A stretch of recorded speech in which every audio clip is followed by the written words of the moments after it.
Hey, come see us live. We're doing our Rumble Time show September 27th in Los Angeles. We'll be in Tempe, Arizona, and we'll be in Burbank, California. Go to jimmydore.com for a link for tickets. We have Mike Benz is with us. He's the founder and executive director of the Foundation for Freedom Online, as well as a former State Department official with responsibilities in formulating and negotiating U.S. foreign policy on international communications and information technology matters.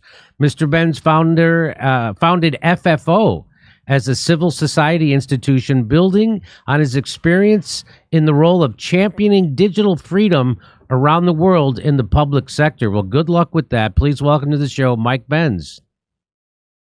Hey, Jimmy, longtime fan. Thanks for having me on. Right back at you. Now, Mike, that's a losing battle, right? There is no way we can save. It's a global cabal of billionaire controlled millionaire media and social media and politicians, right? I mean, people would always say to me, "Oh, Jimmy, you think they have secret meetings? When do these people who control everything get together and have these meetings?" I go, "It's called a session of Congress."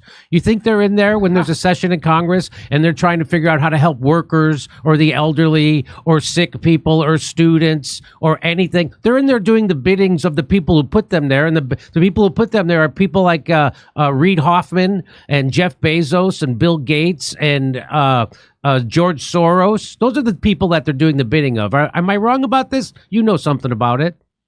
It's funny, actually. What I'll do right now is I'll retweet to the top of my timeline a 45-minute segment that I posted of exactly what those meetings look like. For example, in the summer of 2019, when the U.S. State Department and the foreign policy establishment was plotting to expand the internet censorship operations they already had underway, and then get Brazil to censor WhatsApp and Telegram to stop Bolsonaro supporters there. They're also running this op against left-wing populists, against Jeremy Corbyn at the time. But the meeting looks exactly like what you described. It's basically a big hashtag in the center of the room, and then in a circle all around them are about 200 journalists from around the world who were brought in by the Atlantic Council to be trained on disinformation. Now, the Atlantic Council has 7 CIA directors on its board of directors. Okay, a lot of people don't even know that 7 CIA number one heads of the CIA are still alive, let alone all clustered on the secular board of directors of this institution, which happens to be known as NATO's think tank. It gets annual funding every year from the Pentagon, the State Department, all 4 branches of the U.S. military, as well as CIA cutouts like the National Endowment for Democracy. And they were literally flashing tweets on screen and training journalists how to censor them, how to flag them for different terms of service violation policies. So this is literally a sort of NATO CIA direct training of the journalists that we see in everyday life in exactly the kind of shadowy room that you described. So I've explained to people here before, I'll do it again, that there's the news media. I mean, I'm pretty sure it was Mark Twain who said, if you don't read the newspaper, you're uninformed. If you do, you're misinformed. So it's not like the news media has ever been fantastic. It's always been controlled by capitalists, people with financial interests in how the news gets reported. But it got really, it went off the deep end in 1996 when Bill Clinton did the Telecommunications Act, which took away all the firewalls and all the protections. And it used to be 50 giant media companies in America that brought us our news and information. And now there's 6. And journalists used to come from blue collar backgrounds like me. And now they come from Ivy League institutions, right? So the guy, for instance, and the guy who is assigned by the Washington Post to cover progressive politics is a guy named Dave Weigel, who came right from an Ivy League school, Northwestern, and while he was at Northwestern, led pro-Iraq war rallies. And so Jeff Bezos, one of the richest men in the history of the world, who bought the Washington Post because he's really committed to the truth, or he wanted to make sure his billionaire narrative got printed, he handpicked Dave Weigel to be the guy to go cover progressive politics, a guy who's a pro-war right-wing, and he's going to be class loyal. And that's what's wrong with the news media today. Would you agree that the journalists, the ones that you they're all class loyal? They don't come from the right background. People who are supposed to be journalists are supposed to come from working class backgrounds, and they're supposed to not care if people hate them. Well, it's the exact opposite today. It's like going to prom. They all want to be friends with the people they're covering. I'll stop talking. No, totally. I'm glad you actually went through all those data points because, I mean, really, mass mainstream media was married to the war machine at the very outset of the American empire. We became an international empire in 1898. When we had the Spanish-American War is when we took everything from Cuba to Philippines, from Spain. And that was started by the William Randolph Hearst newspapers with Remember the Maine and the yellow journalism that happened to be very convenient to facilitate the Spanish-American War. And then you had almost all mainstream media assets at the time in America, from print newspapers to magazines and periodicals to radio stations to early television in Hollywood, all being rolled up into the Pentagon's Office of War Information to centralize war propaganda about World War II.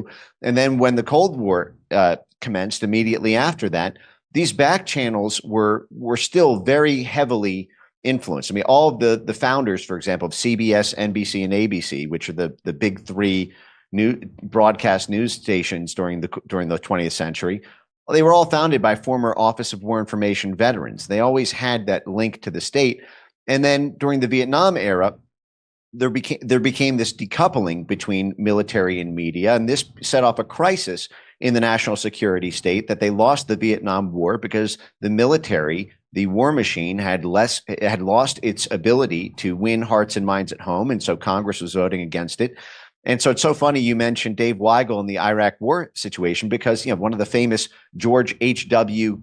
Bush quotes about Desert Storm was, "By God, we've kicked Vietnam syndrome," because they were flying CNN reporters on helicopters with them and glorifying the war. They had fully captured the media, so they'd kicked the Vietnam syndrome of media institutions in this country daring to oppose their government, and therefore were able to get full funding and no pushback at all to invade a country 11,000 miles away. But we're seeing that today, by the way, because if it was bad in 1996, what happened starting in 2015, 2016, everything became co-opted under this perceived need by NATO to win this political theater of war through using internet censorship. And so, my friend Russell Dobular says that if Donald Trump because that was his goof in 2016. They didn't expect him to win. They didn't expect, just like they didn't expect Brexit to pass. And who do I mean by they? I mean the cabal of international billionaire class, people like the WEF, who actually run things and control things, right? The WHO is not controlled by governments. It's controlled by billionaires. A guy like Bill Gates is the #1 donor through him and his Gavi Foundation. And the head of the WHO has already admitted that whoever donates to us, we have to do what they say. So that's why Bill Gates is the biggest donor to them. So he gets to dictate our health policy. Anyway, now I lost. And then they all have for-profit companies that draft off of the government policies. Because it's funny, you said the WHO isn't, controlled by governments, it's controlled by billionaires. Well, you can say the same thing about governments. Governments are not controlled by governments. Governments are also controlled by billionaires. But this push into military control over media, over oligarch total control over media, the threat that was posed by citizen journalism when social media was totally free and unfiltered. By the way, for folks who are curious about what Jimmy and I were just talking about, to the top of my timeline on it's Mike Benz Cyber, all one word, on X, you can watch that 45-minute video from the Atlanta Council, this CIA channel training journalists to censor disinformation. It's pretty stunning, but just to bring this home, this censorship industry apparatus was created because, exactly like you said, in 2016, Brexit and the Trump election happened. Also, the State Department lost a Philippines election that they called the Facebook election that year. And then shortly thereafter, you had these populist parties rising in Europe.